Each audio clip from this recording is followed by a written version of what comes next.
ईश्वर के न्याय की चक्की थोड़ी धीमी जरूर है, पर पीसती बहुत बारीक से है।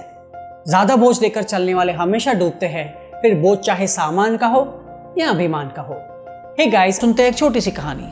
एक बार एक गांव में 3 दोस्त रहते थे जो ज्यादा पैसे कमाने में सक्षम नहीं थे। इसीलिए उन्होंने एक दिन पैसा कमाने के लिए एक साथ शहर जाने का फैसला किया। तैयारी करके वे एक दिन शहर की यात्रा के लिए निकलते हैं। 2 दिन तक शहर के रास्ते पर चलने के बाद एक जंगल से गुजरते हुए उन्हें एक सोने के सिक्कों से भरा हुआ बैग मिलता है।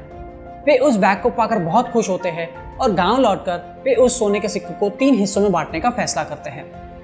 रास्ता लंबा होने के कारण वे थके हुए थे और भूखे भी थे। क्योंकि रास्ता लंबा था, उनके पास कुछ खाने को नहीं बचा था।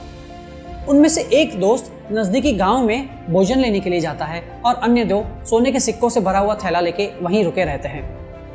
जो दोस्त भोजन लेने के लिए जाता है वह रास्ते में जाते समय सोचता है कि अगर मैं उन दोनों को मार देता हूं तो वे सारे सोने के सिक्के मैं रख सकता हूं। इसीलिए भोजन लेने के बाद वो जहर खरीदता है और वापस लौटने से पहले वो उसको खाने में मिला देता है। दूसरी ओर वे दोनों भी लालची हो जाते हैं और सोचते हैं कि अगर हम उस तीसरे दोस्त को मार देते हैं तो ये सारे सोने के सिक्के 2 हिस्सों में बटेंगे। इसीलिए वे उसे मारने का फैसला करते हैं। ज्यों ही वो दोस्त भोजन लेकर वापस आता है, वे उसे पकड़ लेते हैं और वहीं उसकी हत्या कर देते हैं।